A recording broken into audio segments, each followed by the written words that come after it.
All right, guys. As I told you, I was really busy. Hey, Laura, glad that you made it. Thank you very much for joining us. Okay, so I was extremely busy, over the past week or so, and I haven't really been able to do much. Actually, the live stream was uploaded to YouTube. The live stream for last time was uploaded to YouTube. Just a few days ago, or was it even yesterday or something like that? Yesterday or 2 days ago, I can't even remember. So I've been busy, guys. And this is actually one of the reasons why we are going to do something right now, which is really not, what I would have hoped, for it to be. But I think it's best that we do it. And I'm going to explain. Hey, Leonard, how are you doing? Glad to see you here. So, we talked about the joining functions last time, and we have a lot of joining functions. Left join, right join, semi join, anti join, and other functions like that. And of course, a homework on it is actually important, right? So I only finished the homework on it yesterday.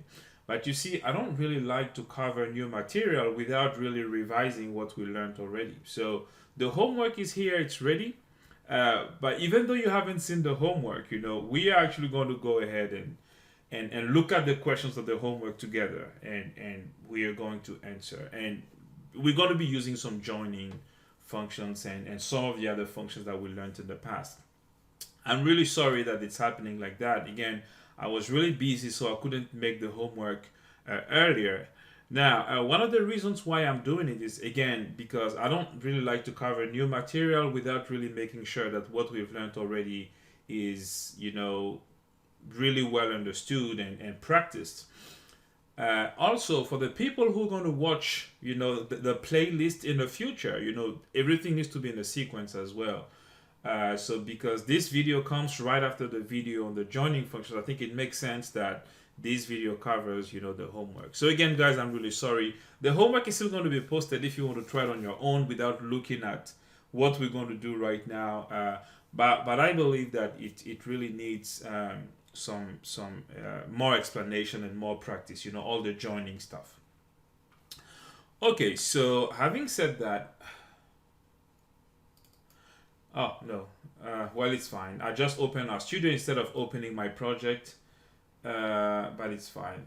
So hey, you see, this is my code for computing grades, and you can see I'm importing a CSV file. Well, there are other things that you haven't really seen. The across function is a function which is in the new version of dplyr, but you have some select. We haven't really looked at slice. We have some mutate, and things like that. Okay, so flight analysis.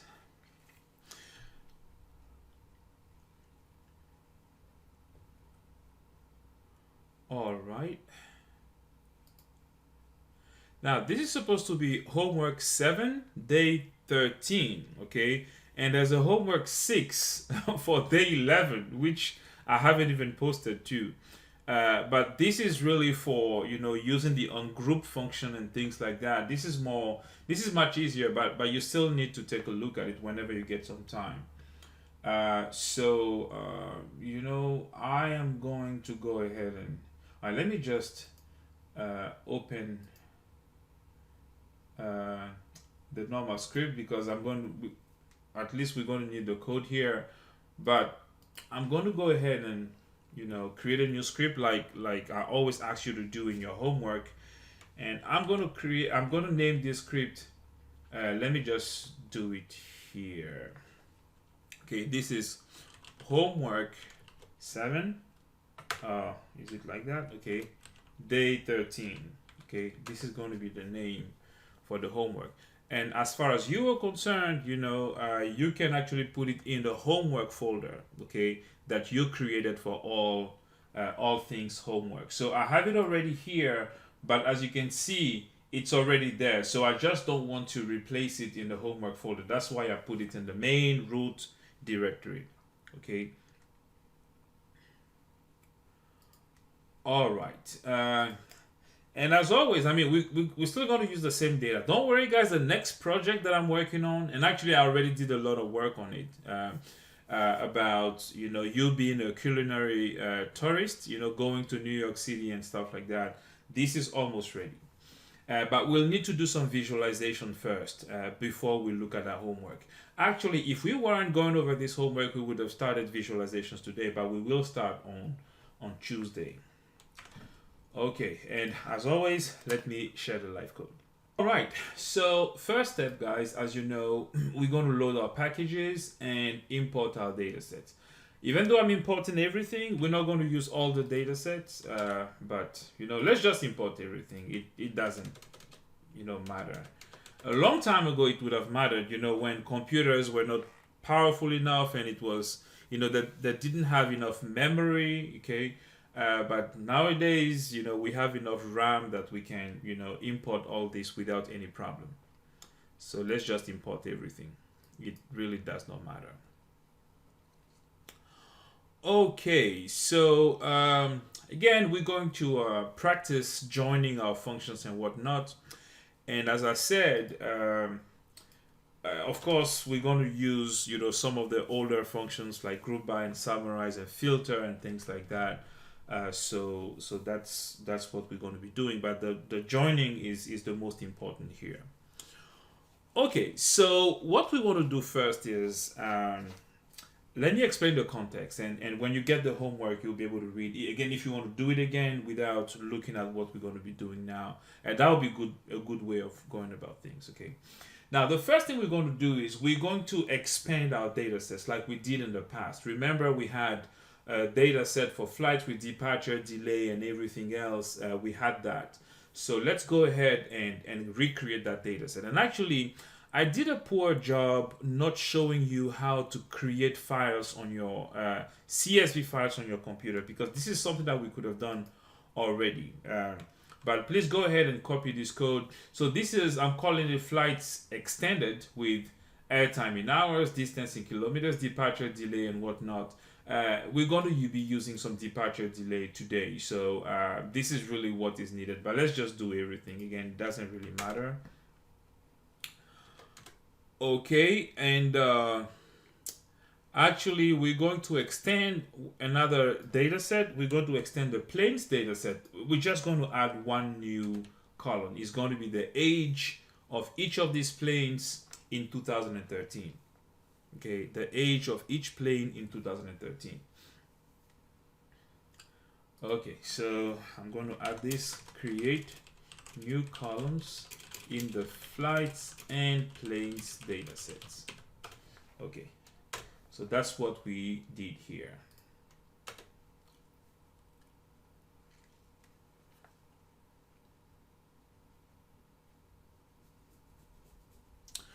Okay, now there are a few questions that we want to answer. Okay, there are a few questions that we want to answer, and the questions, for example, one question is, which carrier, okay, owns the largest fleet?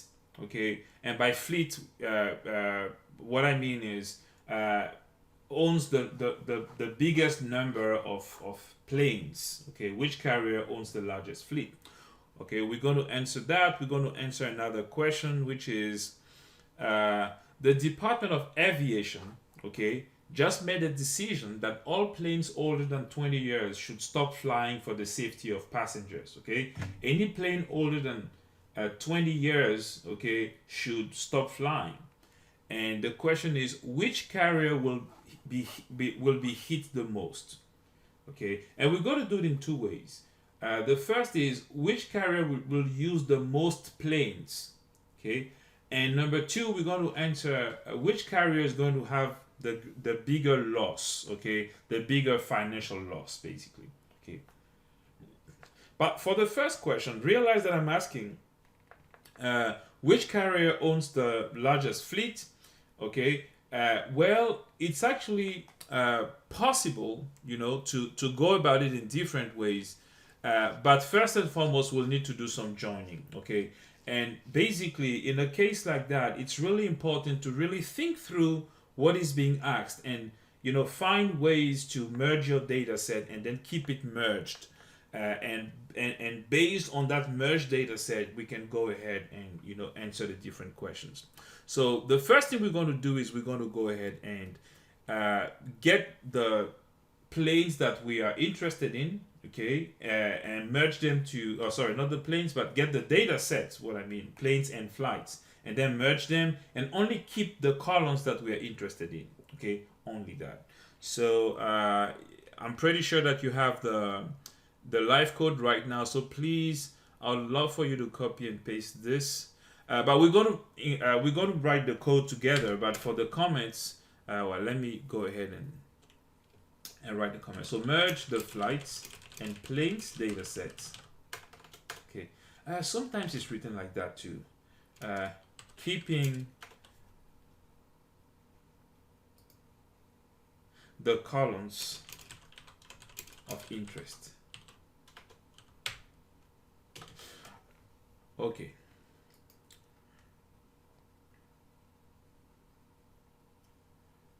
All right. So I am going to do it in a very special way because it's important to, I like to kind of make my code very readable. Okay. So we want to merge planes and want to merge the flights as well. Now, in a case like that, many of the questions that I'm going to ask will be on the different planes actually. So let's go ahead and do this. We're going to left join. Now, I don't know if you remember, but left join means that you're trying to merge two data sets and priority is given to the data set on the left. Okay, which means that if there are some values which are not also in the data set on the right, these values that are on the data set on the left are going to stay and some NAs are going to show up. Okay, so that's what left join is. It's not going to discard it or anything like that. All the values in the data set on the left will stay, but on the right, okay, the one on the right will try to merge itself against the one on the left, basically. Okay, so that's how we need to understand it. Okay, so let's use planes extended. Okay, now if you look at planes extended, we don't really need all the values here, all the columns, right? So the columns that we will need are actually we'll need tail num because this is the column that we're going to be using for merging. The flights dataset also has tail num. Okay, and we don't need year anymore because we already calculated age. We needed year, okay, not anymore. We needed it for computing the age, okay, and the number of seats because we're going to do some things with seats as well. So check how I'm doing this. So inside the left join, this is the data set on the left. That's what I have right now. But you see, I am going to go ahead and select, okay, using the pipe operator because it's more readable this way. Okay, so tail num, okay, then age and seats. Okay, so it could be in any order. It doesn't really matter. But these are the three columns that we are interested in. Let me go ahead and select this and run. And you'll see that these are the three columns that I want, okay, and I can see them here. Okay. All right, so that's the first one, comma. Second, now the flights data set. So flights extended. All right, and I'm going to select a few of them too. And the ones I'm going to select are tail num and carrier actually for what I want. And I need tail num here because if I don't have tail num in both, then I can't merge them, right? And because we're going to ask questions on carriers and all that, I have to put the carrier column here as well. Now the last argument of the function, if you remember, is the by argument. And this is to specify the name of the column by which we are going to merge the two data sets. All right, now check what's going to happen here, guys.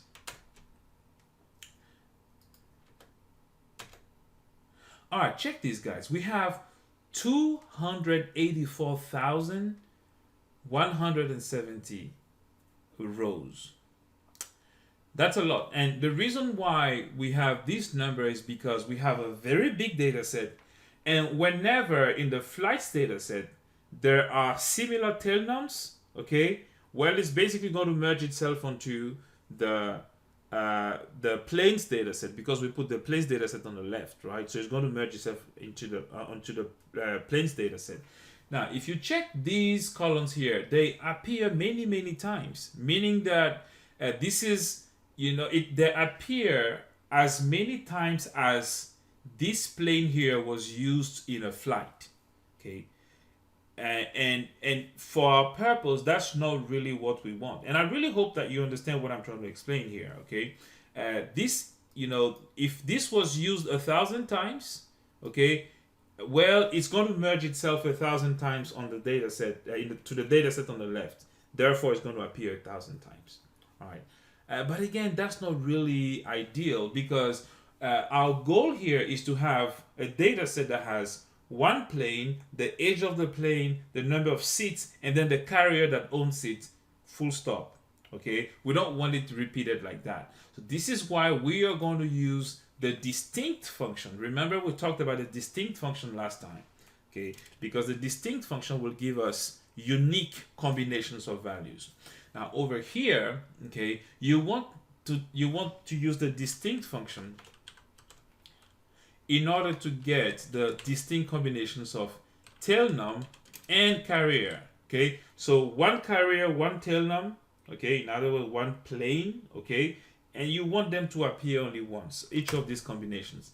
And now we are down to 3,339 rows, okay, 3,339 rows. Now Laura is asking a question. I'm not sure I get it. Shouldn't the merged data sets have the same number of rows of the planes data set? That's a very good question. This was exactly what I was going to say, Laura. This was exactly what I was going to talk about. And what I was about to say actually was, guys, can you explain the difference here? So for those of you who didn't get it, let me try to explain. So the data set that has the priority is on the left, okay? And that's the planes data set. And if you check it, it has, 322 rows, okay? In other words, this is the number of planes that are listed in that data set, all right? Now over there on the right, basically you have 300,000 and so on and so forth. 300,000, 336,000 or something like that rows. Okay. Now I think if you asked the question a few minutes ago, and maybe I didn't see it, Laura. Well, the thing is, when you're merging, okay, it's always looking for similar values. So anytime it's going to see some similar values in the other data set, it's going to create a new row. Now, when I say that priority is given to the data set on the left, it doesn't mean that the resulting data set will have the same number of rows. It simply means that if there's a value in the data set on the left that does not have any matching value in the data set on the right, that value that doesn't have a match will stay and then will contain some NAs in the other columns. That's what really happens in this case. But anytime there's a matching value that is found by the program, a new row is always going to be created for that new match, basically. Okay, so I'm really hoping that this makes sense. Now, what you're saying should happen if we use the distinct function, because if there are many repeated rows, you don't want these repeated rows anymore, you use distinct. And in this case, let me run this part here again. Again, the distinct function is going to be applied to the tail num and the carrier, because we assume that each carrier or each plane is owned by a specific carrier, right? So we're going to look at the distinct combination of these so that we have a more cohesive data set. And that's what we obtain by doing this. All right. So now you see that we have tail num and we have carrier, and you have all the distinct combinations. But of course, as you can see, we have a problem. And the problem is that whenever you want to look at the distinct combination of two columns, it basically drops everything else. Okay, and we don't want that. Okay, so if it is your plan, okay, to kind of look at the unique combinations of everything, okay, so even if we don't specify age and seat in the distinct function here, we are sure that each carrier is always going to have the same age and the same number of seats. We are confident that we won't have any sort of variability there. Okay, so we can just add it. Now, if you want to add everything, then the best way to do it is to not put anything. If you don't put anything in a distinct function, it's going to apply all columns. So let's do it now. All right, so that's what we are getting now. Okay, so now we have this plane, that's the age that it had in 2013, number of seats, and the carrier that owns it. Okay, now going back to what you said again, Laura, if you really followed everything that we said so far, then our conclusion should be that what we obtain after applying the distinct function here, okay, our conclusion should be that the number of planes here should be the same as the number of planes in the planes data set. Okay, that should be our conclusion. All right, but let's check. Over here, okay, we have 3,339, and in the planes data set, we have less planes. We have 3,322. After merging, we had 3,339. Okay. Now, this is weird. And the reason why this is weird is because, it's like, let's say we have 10 planes. Okay. And we have some carriers that have, conducted the flights using the 10 planes. But after merging these two, and after applying distinct, meaning that, we're going to have one plane for each row, okay, we end up getting 15 planes, even though we started with 10 planes at first. This is kind of weird, right? And in the homework, I asked you, can you explain the difference? Where did these, additional planes come from, basically? Okay, that's the question that I asked. But of course, we're going to answer the question here right now. The reason why we have more planes after merging is because, and I actually discovered it myself when I was running this analysis, some planes were owned by several carriers. So this is why it created some extra rows, because if you're looking at the unique combination of tail num, okay, and carrier, and if one plane belongs to several carriers, it's going to add more rows, okay, and you're going to end up with 15 rows, okay, instead of 10 rows, because there were 10 planes. Okay, you're going to end up with 15 rows because maybe 3 of these or 2, let me say, of these planes maybe were owned several times or something like that. Okay, guys, so I'm really hoping that this made sense. And there's actually a way to find this is actually going to be something new to learn if you're interested. Let's call this carrier planes. All right, so this is a really cohesive data set, very good, and it gives us all the information that we need, and we merged data sets to get that. If we want to find out the planes that were owned by several people, then basically what we need to find is which of these tail nums, which of these planes here, okay, are repeated in that entire data set. So, for example, if N10156 shows up a second time, then that would mean that, okay, it is showing up as, being owned by a different carrier.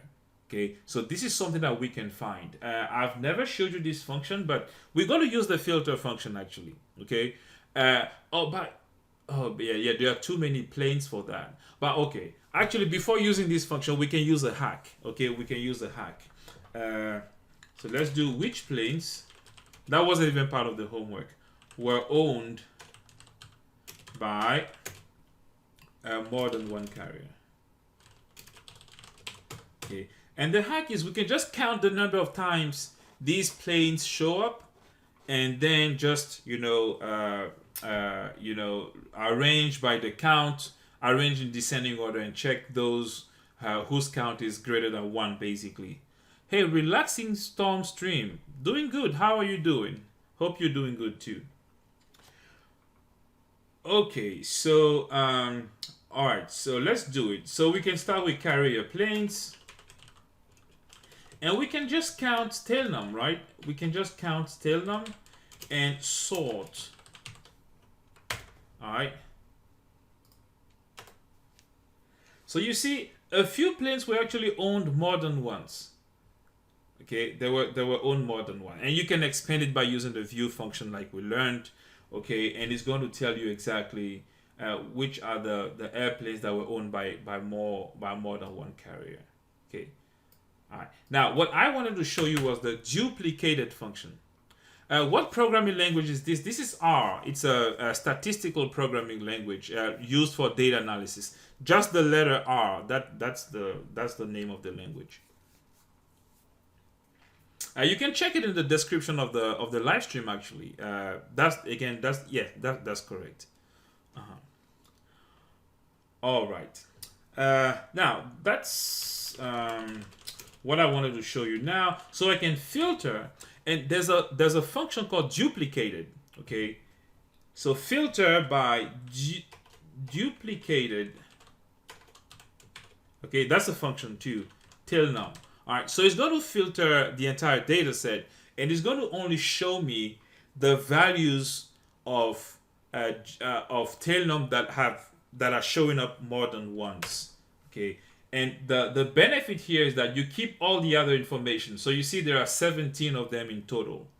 All right, so this right here, okay, was duplicated. Now the thing is, unfortunately, it doesn't show me like all the places where they show up, okay?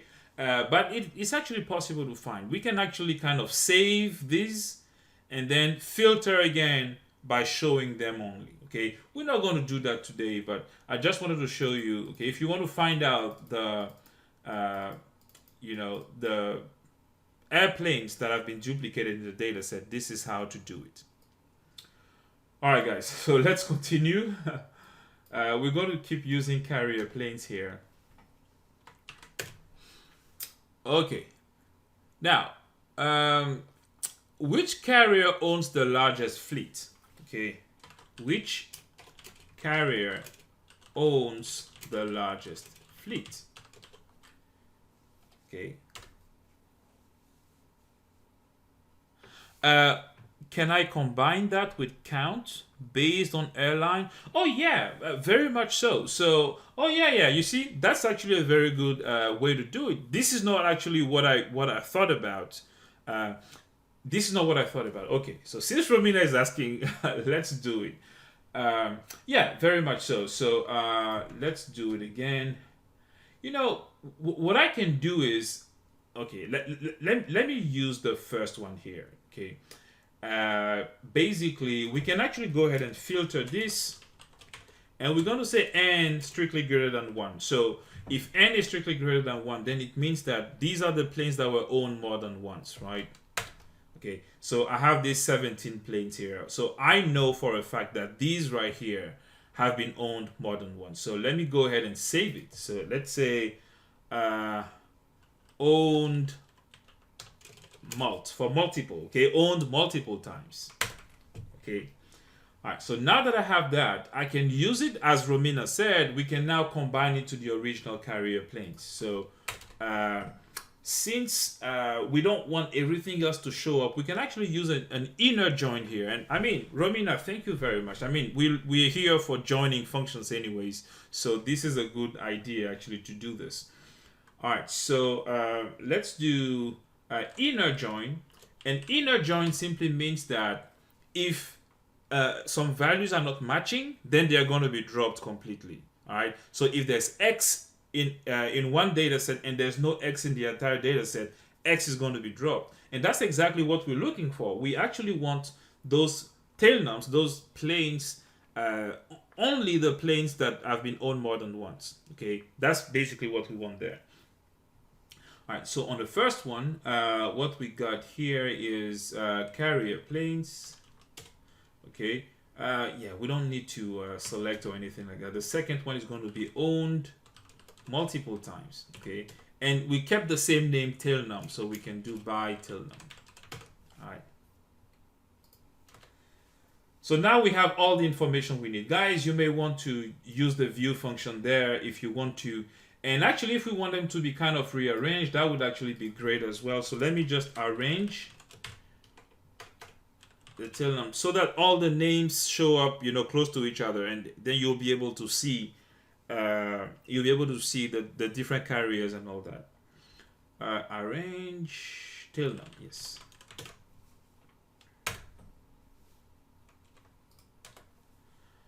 All right.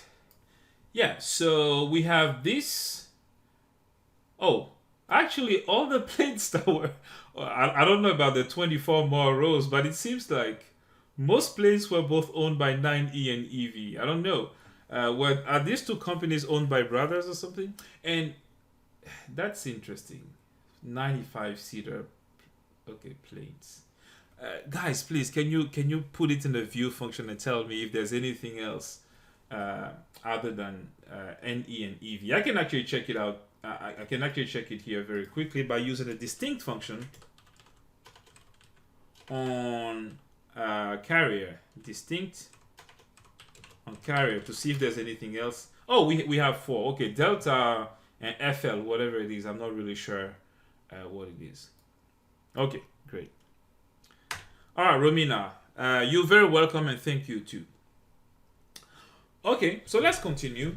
Which carrier owns the largest fleet? Which carrier has the most planes, right? So using this data set right here, remember each row means that it's a plane that is owned by a carrier. So the number of times that a carrier shows up here, okay, that's the number of planes that carrier owns, right? So this should actually be very easy for you at this point, especially if you did the homework on group by and summarize and all that. So carrier planes, group by, we can do count because we're trying to sum up, right? We would use group by and summarize with the n function for counting, but we can just use the count function. That would be much easier. And what we want to count is carrier right here, right? Because again, the number of times a carrier shows up, that's the number of times, the number of planes that this carrier owns. Okay, and we have delta, okay, that has the largest fleet. UA is number 2, WN, and so on and so forth. Okay, so that's basically it for this question. All right, next. Which carrier owns the newest planes on average? And by newest planes, of course, we're going to use the age variable. Which carrier owns the newest planes on average? All right, so what we want to do in this case is for each carrier, we're going to calculate the average or the mean of the ages of the planes that this carrier owns, right? So carrier planes, group by carrier, okay, because we want it for each carrier. And we're going to summarize because we want to calculate the summary statistic, we want to calculate an average, right? But that average is for each carrier, and that's why we have to group by first. I'm going to call it average age, and this is going to be the mean of age, and we can take out the NAs. And of course, because we use group by and summarize, we'll need to arrange.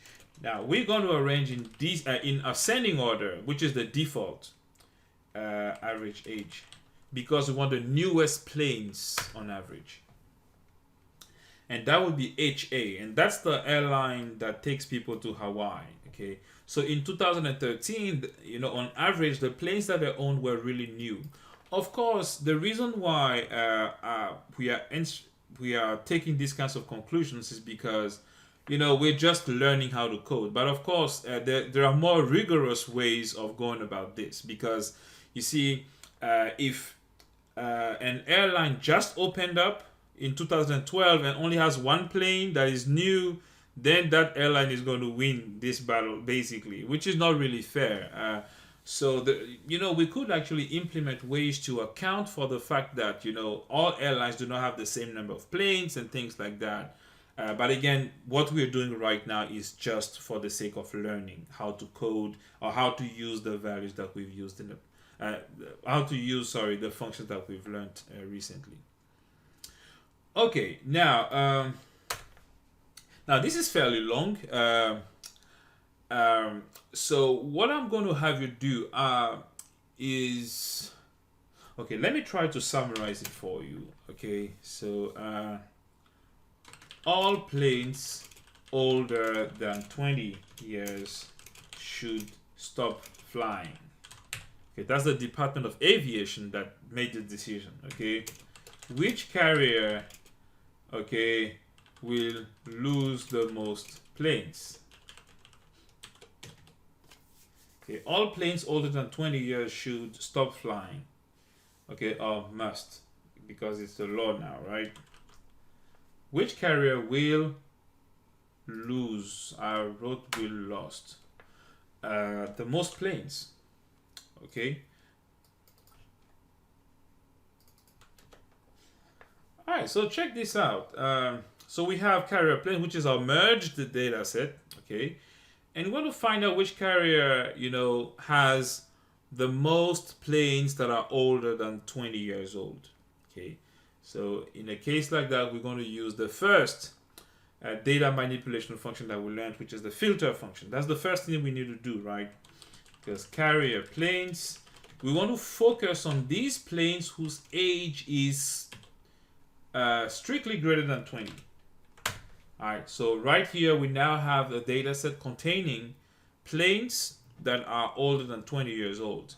Now that we have that data set, we want to find out, how many of these planes are owned by each of the carriers we have. We can do the group by or summarize, but it's a count, right? So we can just use the count function to do it much simpler. And again, we're going to count the carriers.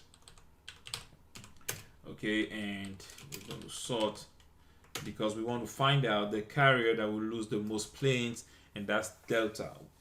Delta will lose 253 planes. Okay. Second is AA, and out of all carriers, only these 7 had, planes older than 20 years old.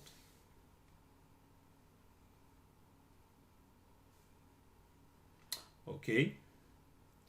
Now I'm trying to check the chat more frequently because I don't want to miss a question. That's why we're here, guys. Okay, we are here so you can understand these things very well. So please do not hesitate if you have any question.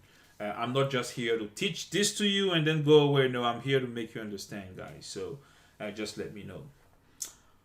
All right. Now the last question in this section is this. Still, the same measure has been taken, okay? And we want to find out which carrier will lose the most, which carrier will incur the biggest financial loss, okay?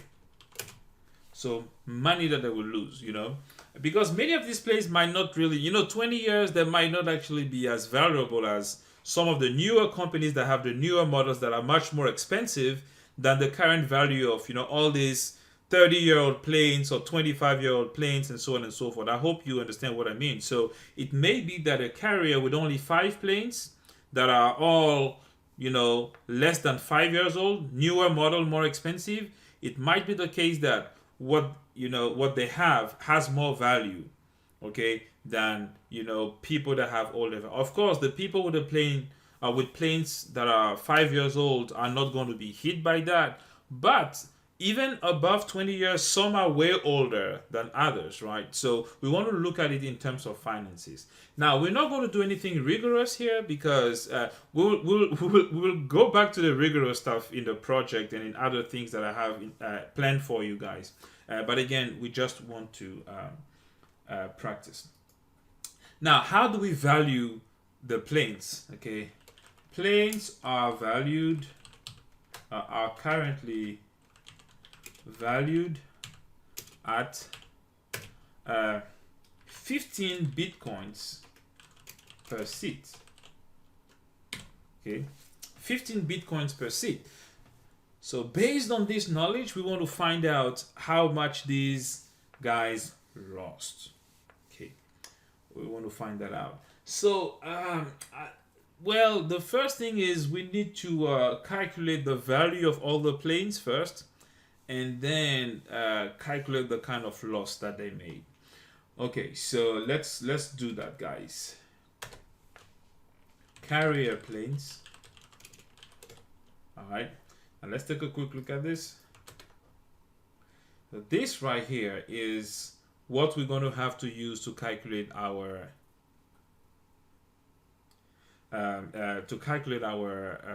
values, or the values of all the planes, right? Okay, so let's do this.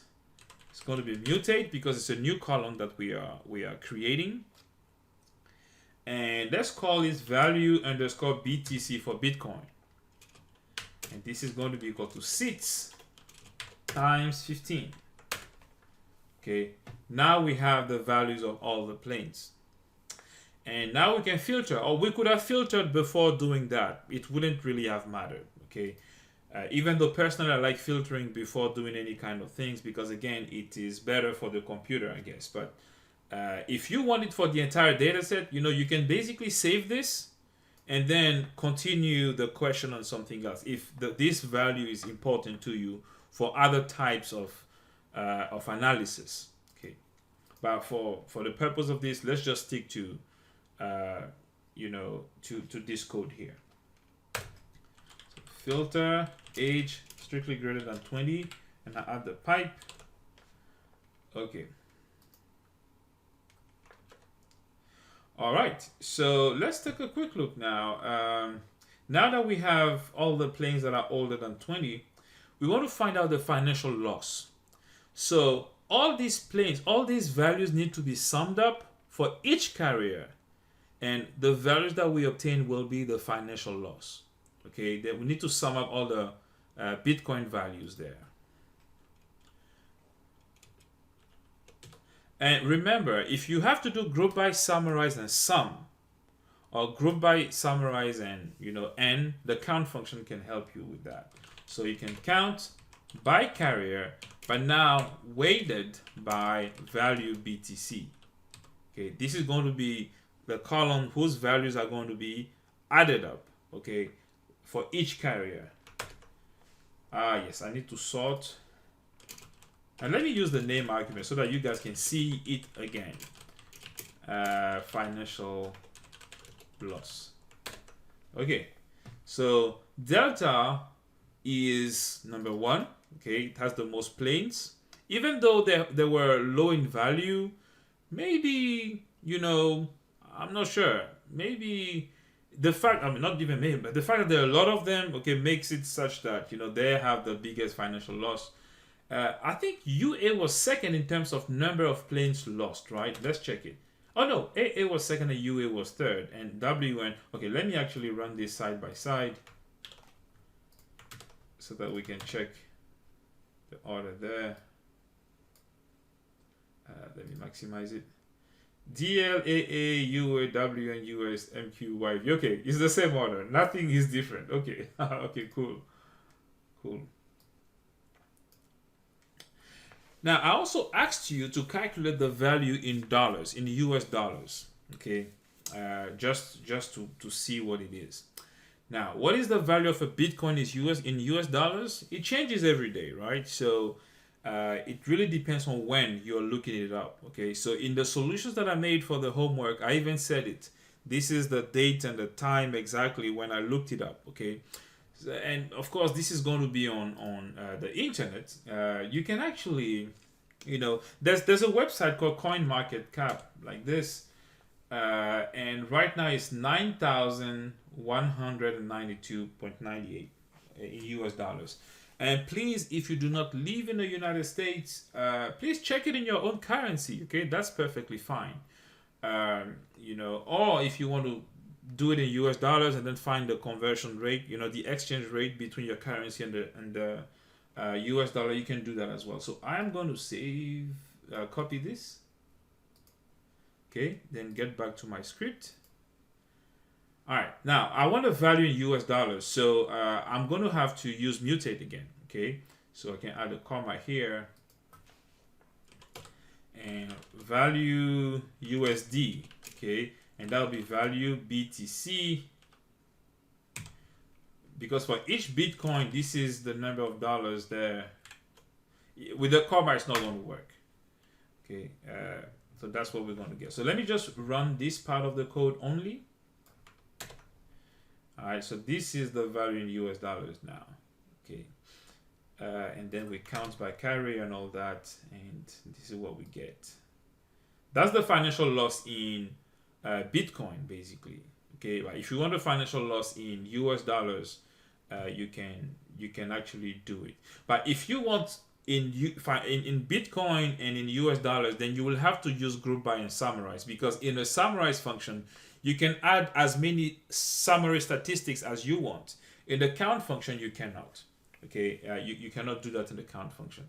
So if we want them side by side, you know what? Let's just group by and summarize so that we can have everything side by side for you guys. Group by carrier. So for each carrier, we want to, let's say loss BTC. We want to sum value BTC na.rm equals true, and the second loss USD, and it's going to be the value USD na.rm equals true. Okay, so again, if you want many summaries like that, then we have no choice. And if we arrange by one of them, of course everything is going to be arranged. Both columns for loss are going to be arranged together. I'm sorry. Okay, descending order. Let's do loss USD or BTC, doesn't matter. Okay, and then this is what we get. Now, I'm not sure we've had very large values like this before, but when you are in a table, okay, the nice thing is it kind of highlights or underlines, I'm sorry, the value so that it's easy for you to read. So this is easy to see that it's 633,330, right? Over here, it's easy to see that it's 5,822,190,023. Okay, so the underlined digits are, make it easier for you to see the different values. Also, you may have realized it, but the negative values are in red. We have some negative departure delay, or I can't even see it.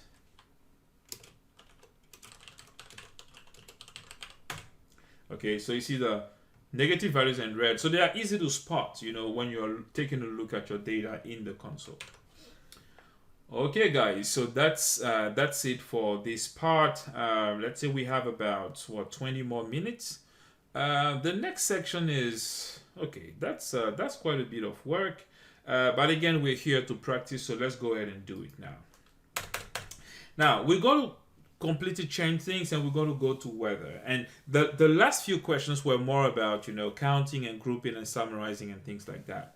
And the first part was really about merging, and thanks to Romina, we did an extra merge there, which is cool. Okay, so now we are going to do something, okay? Let's assume that we are scientists, okay? And as we are weather scientists, and as weather scientists, or I don't know, people that work in aviation, you want to find out whether weather conditions, I said weather twice in a row once again, okay? You want to find out if, okay, weather conditions have an impact on departure delay, okay? Let's say you're trying to, you were hired by the aviation department in New York City or whatever, and you are asked to find ways to improve the efficiency of planes, to decrease departure delay and things like that. So one of the things that you are going to do, I believe, is you're going to try to find what the reasons, okay, that explain the departure delays are, and then try to, deal with these reasons. Okay, do something about these reasons. That would be my approach as a scientist. Okay, so we want to find out if weather conditions are part of it. Maybe it's the staff, people working in these airline companies, but we also want to find out if the weather is something that can explain these delays. Okay, well, in the flights extended data set, we have the delays and the carriers and the flights and all that, but we don't have any weather stuff there. Okay, we have a weather data set, so for something like that, we'll need to merge first before we can do anything like that. Okay, so do weather conditions, okay, partially explain departure delays? Okay, so let's put it as a, as a main section there, because everything we're going to do right now, and this is where we're going to end, everything is going to be, leading to answering this question. Okay, so let's go ahead and merge the data set. But you see, we have a problem. The problem that we currently have is, if you look at the weather data set, as I told you, the data is hourly. Okay, the data is hourly. So you have 6 a.m., 7 a.m., 8 a.m. So you have all the weather conditions at each of these hours throughout 2013. Of course, you may decide to merge the data by day, and which is what would make sense. Okay, merge the data by day and by origin, so that you can know what the weather conditions were when these flights happened in these specific origins. Okay, so we can do something very complicated and look at the time of flight. Okay, and match the time of flight to the weather condition time in the weather data set, and then merge it like that. It's actually possible to do that. But again, let's not go there. Actually, manipulating dates is a very important thing to know. We're going to talk about it. We have a very powerful package. You may want to look into it on your own before we actually formally talk about it. It's called the Lubridate package, and this is actually part of the tidyverse. I think this is actually my first time mentioning the word tidyverse, but it's a set of packages that allow us to do data manipulation. dplyr is in the tidyverse, reader is in the tidyverse. I deliberately didn't talk about that term because at some point I want to explain to you that whole concept of the tidyverse. But it's called Lubridate, and it's this is how it is spelled, Lubridate, like this. Okay, so it's the name of a package. You may want to explore it. It's a very good package for manipulating dates. Okay, so what we're going to do is, instead of doing the hourly kind of thing and matching with the exact departure times, let's just calculate daily average weather conditions. Okay, daily average weather conditions, and then we can just match by the date of the flights, like month and day, instead of going into the hours. But that would be a good exercise for you guys, once we learn everything that we need to learn for that. All right, and the two weather conditions we're going to focus on, let's say, are wind speed and temperature. Okay, let's not, use everything else.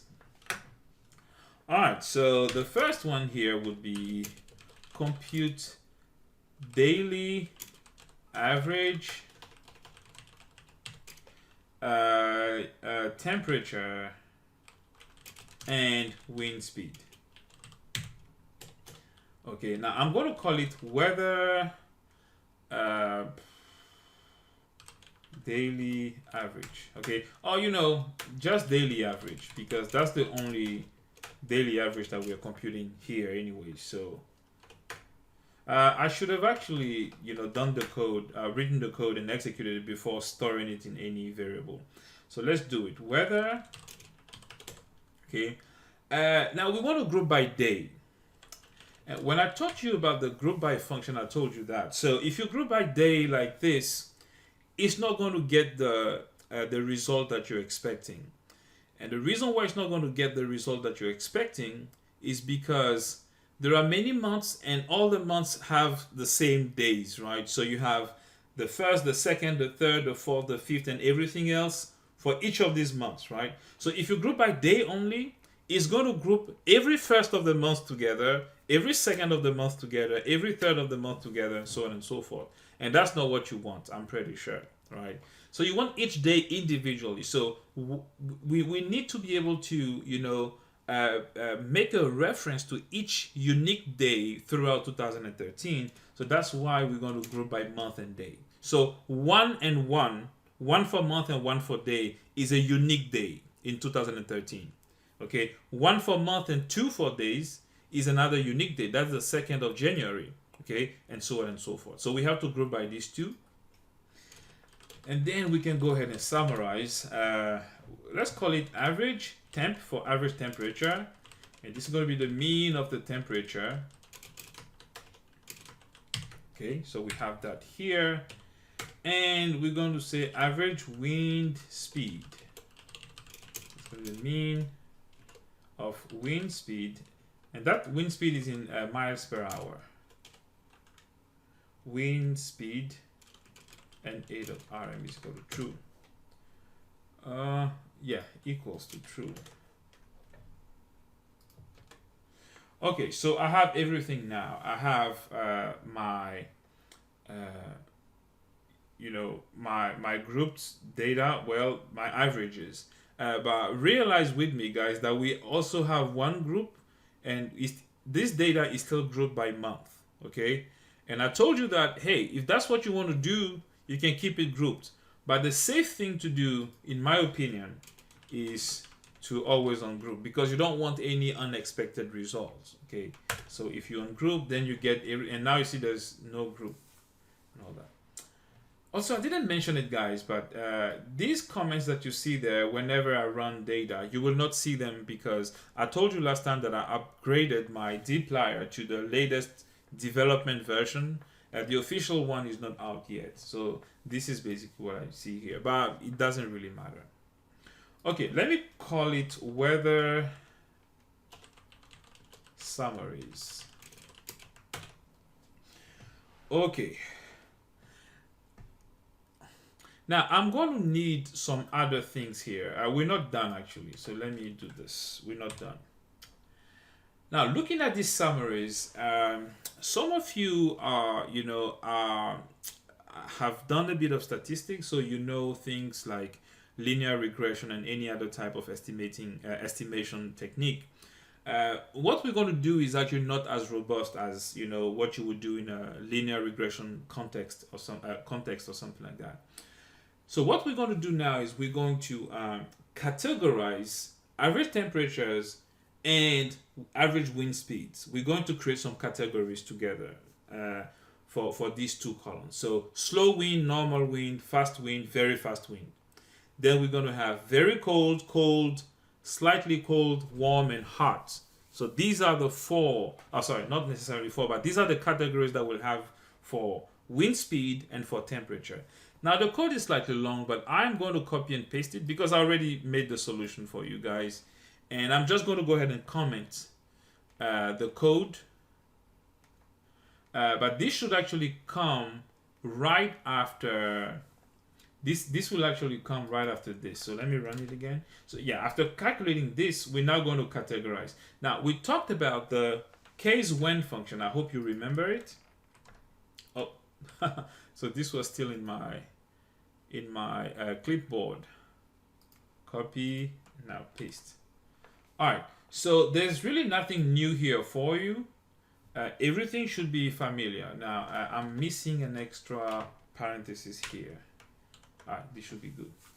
Okay, so I'm adding a mutate function, and this is where the mutate function ends, meaning that I'm adding some new columns or I am changing existing columns.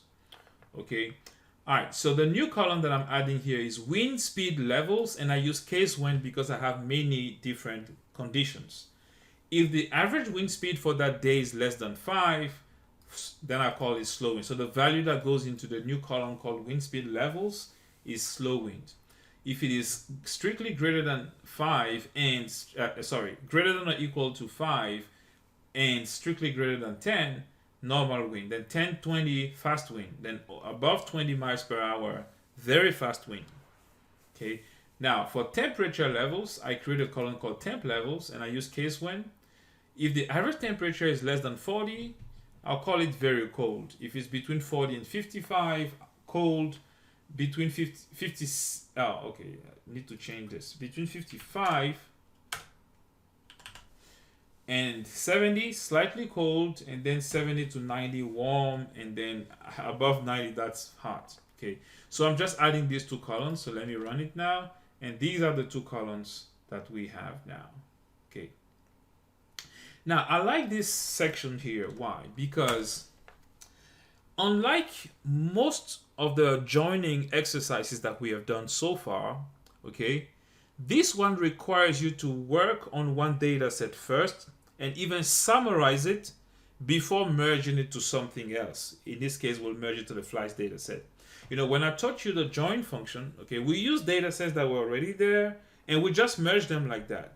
Now, at the very beginning here, we did some slight changes to our data set. Like, for example, in the flights data set, we added departure delay, arrival delay, and all that before merging. Okay, but here we went all the way to summarizing first because we needed all these daily averages and then the categories. We needed all of them before merging to the flights data set. And the flights data set is going to be relatively untouched. Okay, besides the additional columns, departure delays, and stuff like that that we added to it. Okay, so guys, we are in the world of data analysis. You do whatever you need to do to get to the result that you want. Okay. All right, so we got weather summaries. Okay, and now merge weather summaries to the flights data set. Okay. Now, there's actually something that we did not quite do, which is pretty bad. It's going to give us some trouble. When we want to merge by flights, we'll have to merge by origin. I can't even see it here. We have to merge by origin. Oh, I don't need to look at this, so let me just minimize it. So all these averages should have been done by origin as well. You know, all these averages that should have been done by weather stations, okay, so that we have the exact weather conditions in each of these departure places. Okay, so it's only one thing that we're going to add, month, day, and then let's just add the name in the weather data set is still origin, right? Yes, it is. Okay, so I'm going to do it by origin so that we'll get everything. All right, guys, so that's it. So in the month of on January 1st, okay, in Newark, these were the weather conditions. In JFK, these were the weather conditions, and so on and so forth. So you see, we have all this now, all this information, and we just needed to add this to group by, and that's it. And it did everything for you automatically. Okay, now let's merge. Now, I would say, because we want to find out whether, and again, do weather conditions partially explain departure delay? So I would personally say that the data set that has priority here is the flights data set, because that's where the delays are. This is going to be merged into it, basically. So we can do another left join here. Okay, we can do another left join. And the first data set is going to be flights. Okay, let's do extended because we need the departure delay column. All right, so what am I going to select? I'm going to select month, day, origin. I need these three in order to perfectly merge the two data sets. And of course, I also need departure delay. Now, if you want maybe to find out, which carrier is more affected by strong wind and stuff like that, you can go very detailed with this. Okay, which carrier maybe has planes that are stronger against the cold or the heat, you can actually add these variables if you need them, but in this case we do not. All right, so weather summaries here, and we need everything. All right. Now, by. This is why I have this part here. We need to merge by several columns, not by one column like we've been doing so far. And this little magic function is back, guys. We've seen this little C function many times already, right? We'll need to merge, I need to specify the names. By month, we need to merge by day as well, and we'll need to merge by origin. And they all have the same names. And it's really a shame I haven't shown you how to merge data if the columns do not have the same name but have the same content. I haven't shown that to you. I'm not even sure why. Okay, so but I will need to. So please, someone remind me before the end of the stream, and I will show it to you. Please, someone remind me when I say that. Okay, it's over. If I forgot, please remind me. I'll show you to you. Okay. All right. So guys, look at that. We have 336,000. Okay, and definitely, as you can tell, yeah, everything is perfectly merged right there. Month, day, origin, departure, delay, and then the weather conditions, So everything, the word is beautiful at this point. And I'm going to call it delay and weather. Delay and weather. Or delay weather, All right. Now, we're almost done, guys. So the question was, do weather conditions affect or partially explain departure delays? Let's find out if the wind or wind levels, okay, do wind levels or do wind speed levels have an effect on departure delays? I know I said it, guys, but I need to say it again. This is not a rigorous study at all, okay? It is not. But when you take my statistics class, okay, we will do more rigorous things. Hopefully we get time for that, guys. But hopefully, I really plan on making it happen. Okay, so what are we going to do? So the hack we're going to use here is for each of these wind speed levels, we want to find out, let's say, the average departure delay. Okay, so that on average, what is the level of departure delay for each of these wind speed conditions. And that becomes fairly easy for you at this point. It's an average, so we'll need to group by wind speed levels and summarize. Okay, it's an average of an average. Okay, mean, average, wind speed, and in case we have some NAs, which I don't think we do. And let's actually arrange. Oh, okay, yeah, the NAs, the reason we have NAs here is because the NAs come from the grouping variable. Okay, not from average speed. Because this here would have taken care of the NAs, but the NAs come from the wind speed levels.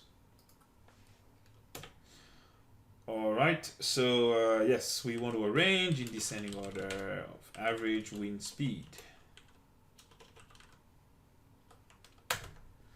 Okay, now, interestingly enough, when the wind is on average very fast, we have a higher average, we have, what am I doing? It's supposed to be departure delay. Actually, the answer is going to be the same, sorry. It's average departure delay. What am I doing? All right, so this is departure delay. And we're going to arrange by this. Okay. Okay, so it's basically the same order. Okay, I know because I did this, So on average, when the wind is actually fast, very fast, the average departure delay is higher. Okay, and oh my bad. Oh yeah, there's something, we need to kind of be able to order these two. Which, okay, can I teach you the reorder function maybe? That's not really the goal of today. But okay, let's actually just take a quick look at it. Okay, very fast wind we have 12.9. Fast wind, we have 11.6. Normal wind, we have 9.99. And then slow wind, we have 12. So basically, it's not in order. Okay. So I think I kind of... What else did I do in my solutions? Okay, let's stick to what we have here. We're not necessarily supposed to find what we, are looking for. Okay, so with these results that we see there, the conclusion would be that wind speed levels do not really have an impact. Okay, they do not really have an impact on departure delays because you have, of course, when the wind is very fast, that's where, the average departure delay is the highest on average. But it's not like it follows a trend. There's no pattern here. It's all mixed together. Okay, so we can't really use wind speed according to this non-rigorous way of analyzing the question. Okay, we cannot really say that there's a significant impact. Let's do it with average temperature. So I'm going to copy and paste. Actually, I'm going to copy and paste all this.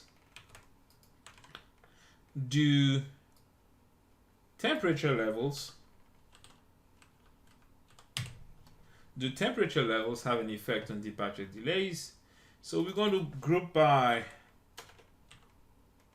what was the name of the column again? Temp levels, right? Okay, we're going to group by temp levels, and everything else is going to be the same. We want the average departure delay by temperature levels.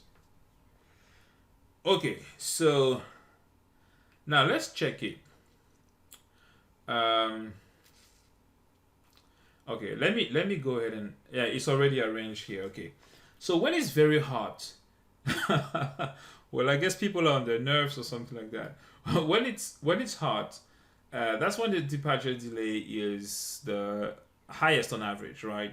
When it's warm, so basically the level below hot, then it's 14. Then you see over here we jump to very cold, okay, then slightly cold, then cold, and basically this is not really in order. It's not really in order. So if we saw that the colder it gets, maybe the more or the less delays, then we would be able to say that there is an impact. There's a significant impact that the temperature has on departure delays. So that's something that we could basically say in a case like that.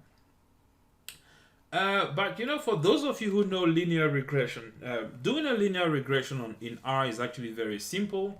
And guys, if you don't know what linear regression is, don't worry. Yeah, just you can ignore what I'm doing right now. But you can use the LM function, which stands for linear model. It's actually very simple.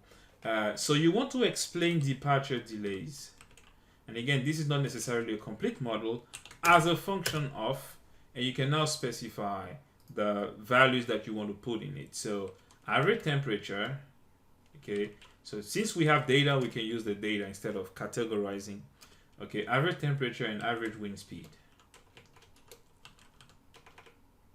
Wind speed, okay, and we have to say that the data is delay weather. Okay, all right, so if we run this, these are the beta coefficients, for those of you who know what this is.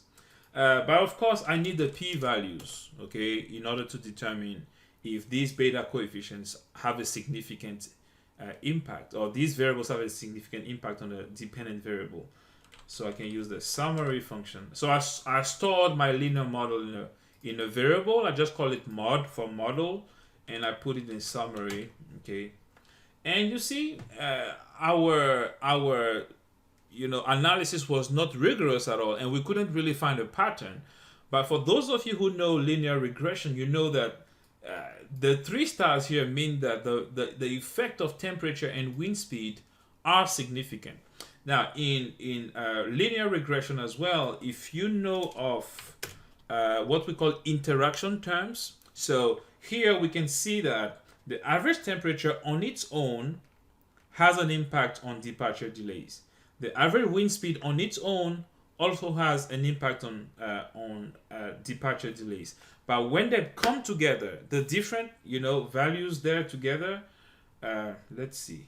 Yeah, this is maybe where we'll have to use the categories. Now I'm going to make uh, an interaction between average, wind speed levels and times. This is how you make the interaction terms in R. Okay. Oops, not found. Oh, levels. Okay. So let's see. Yes, some interactions are significant and others aren't. So for example, let's see. So when the wind is very fast and it's hot, okay, that was NA because we don't have that interaction, I think, in the data set. But so this significant one here is when it's slightly cold and we have normal wind. Okay, it has an effect. Okay, but anyways, guys, this is not really a statistics class. I don't want to talk about things that are not really related to what I'm teaching you. But for those of you who are into statistics and stuff like that, I just wanted to show you that it is possible to do something better. Actually, R was created for things like that. Okay. And this is actually the end, guys. This is the end. And again, guys, this was the homework, and the file is ready. Everything is ready for you. And I really encourage you, just go back to it, go back to the homework and try to do all these things, by yourself, without looking at the code. Of course, look at the code if you get stuck or something like that. But this is going to be very, very good practice for you, trying to think about, okay, what to do here. And in the homework, I try to hold your hand. I try to tell you, okay, you need to do this, you need to do that. Then get this data, and from that data, answer these questions. Okay, I try to hold your hand a little more in this homework. Yeah, guys, if you have any questions, now is the time. If everything worked perfectly and if you understood things, please go ahead and let us know also in the chat that the code worked and everything. But if you have questions, please go ahead and ask me. This is the time for it. Yeah, I'm just going to leave this on here for the sake of it. Oh yes, you were to remind me of something. What was it again? Yes. How can you merge two data sets when the merging column has two different names in the two data sets? Okay. All right. Thank you very much, Leonard and Romina.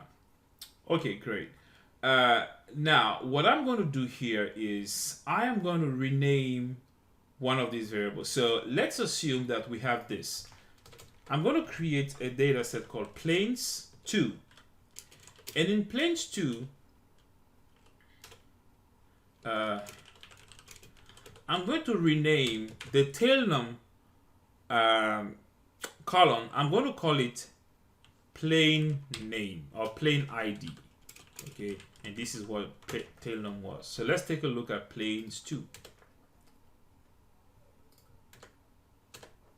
Okay, so you see now the first column is called plane ID and it's not tail num. So if I want to merge this to the flights data,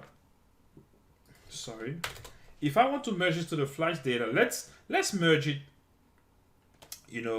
with an inner join.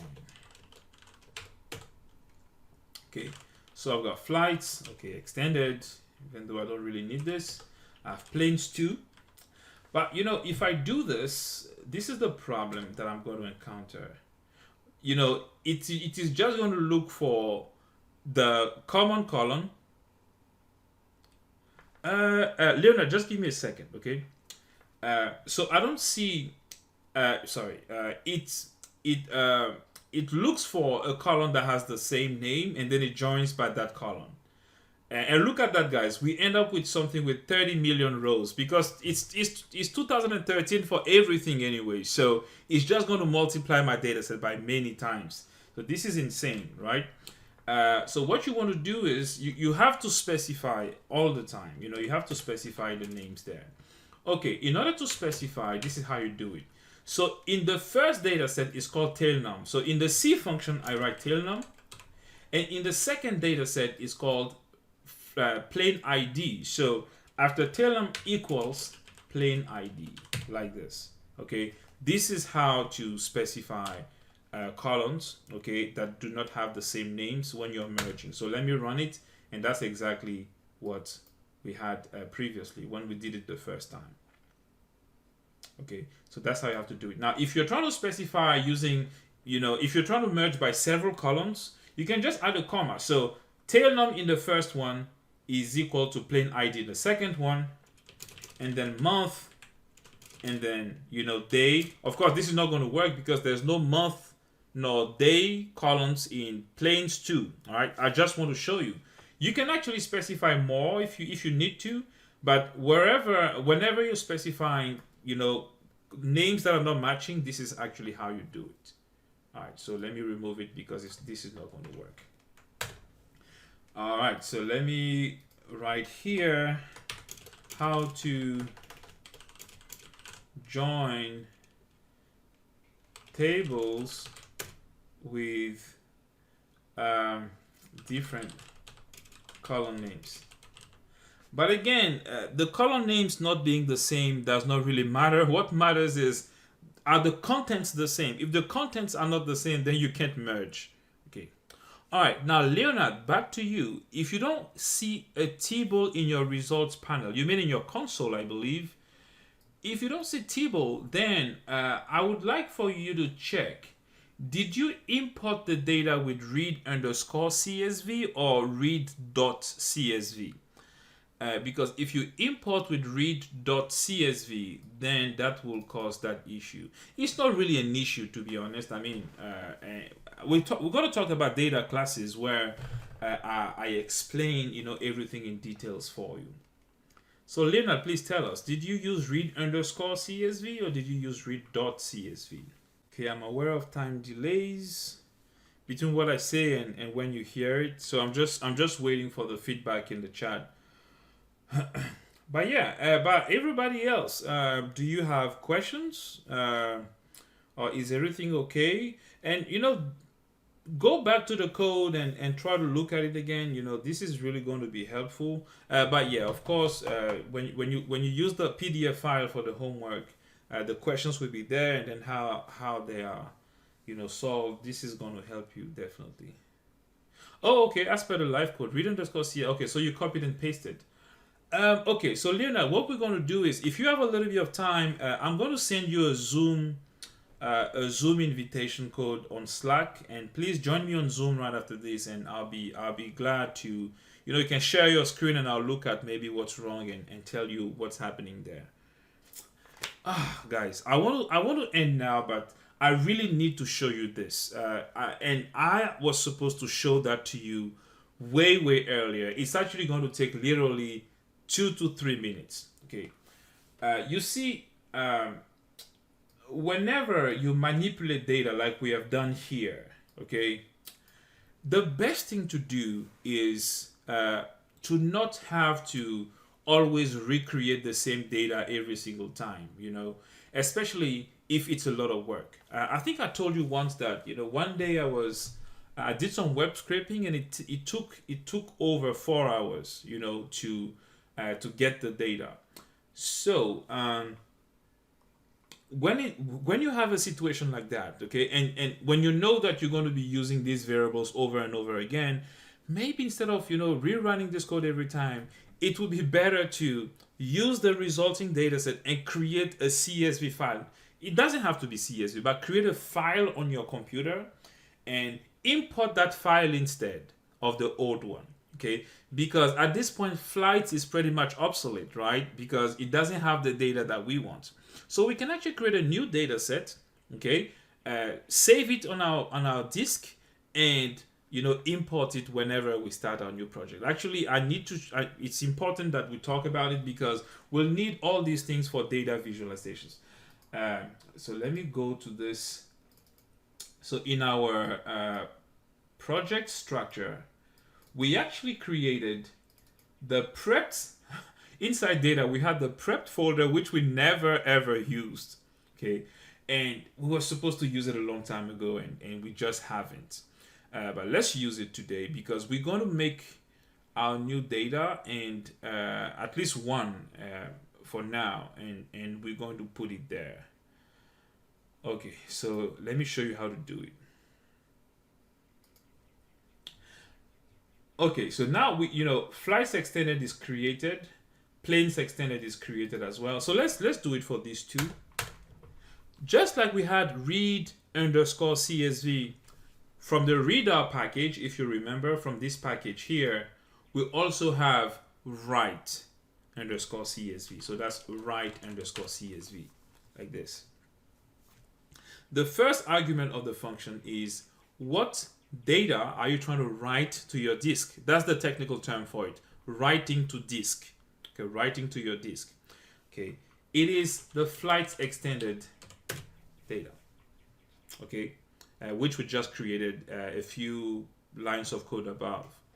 Okay, and the next one, even though there are more arguments, but the next important one is where do you want that that data set to be saved? And of course, I'm using write underscore CSV because I want to create it as a CSV file. There's a multiplicity of file types. We've been working with CSVs only. Okay, so now the path, you may want to write it if you want, but the path is, we're going to use the here package once more, just like we used it when we were importing the data. We're going to use it when we're writing the data. Okay, and we can use the tab trick. So the tab trick, okay, Laura, I just saw your question. Just give me a second, please. I just saw it. I'm going to answer. All right. So tab and data, tab again, prepped, and then I can write the name, okay, of the function. Sorry, of the file there, and I'm going to call it flights ext.csv. This is really important. It has to be .csv. Okay, it has to be .csv because I'm using the write underscore CSV. All right, so let me run this line of code. Okay, it's taking a bit of time because it's kind of big, 330 something thousand rows and many columns. So yeah, it's going to take a bit of time, and this is it right here, guys. Okay, it's like 65 megabytes. Okay, so let me go ahead and open it up.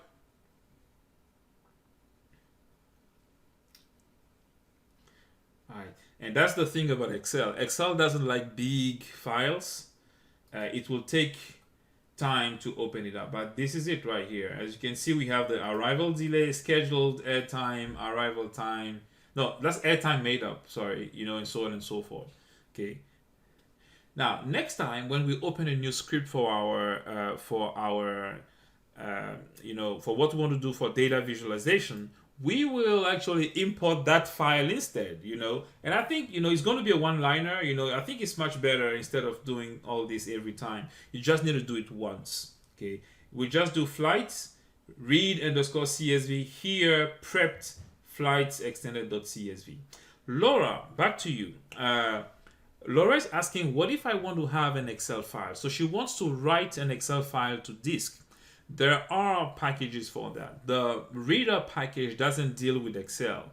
It deals with many file types, but not with Excel. But there are packages for that. So one package is called read XL, like this. So you may want to install this package, read XL.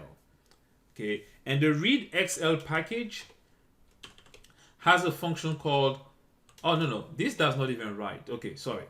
So the read Excel package will allow you to read Excel file, but it will not write. Yeah, I forgot. But there's this package, which is the one that I use for the most part, because read Excel sometimes can be kind of difficult to install. It requires some Java dependencies, so sometimes it can be difficult. This is the one I use, Open XLSX. XLSX is the file type for Excel files, especially the newer versions of Excel. So open XLSX, like this. You may want to install this package, and inside the package you have the write.xlsx function. Okay, and it's pretty much the same thing. You see, X would be where you would put flights extended, and file is the same as path in write_CSV. So this is where you would put the path to where you want the file to be, and of course it has to be of the SLXX. Sorry, what's the name of what do you call what you put at the end of a file? There, it's called the extension. Yeah, that's correct. It will have to be of the XLSX extension or XLS to be simple. All right, so this is the package that you want, Laura. Okay, I hope this answers your question. Guys, we've gone way over time today.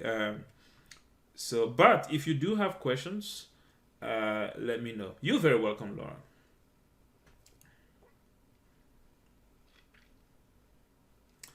Okay, well, I guess everybody is okay. Well, if that's the case, then that's wonderful. If you guys were able to get all these things. Now, guys, it's really important to understand this. Please, when you go back to the code, if there are things that you did not understand, you may want to rewatch the videos.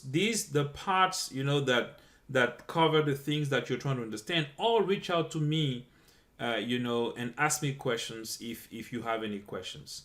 And Romina, thank you very much. You too. All right, guys. God bless. Thank you very much for joining us today. And let's keep the conversation going in the chat on Slack. I mean, take care.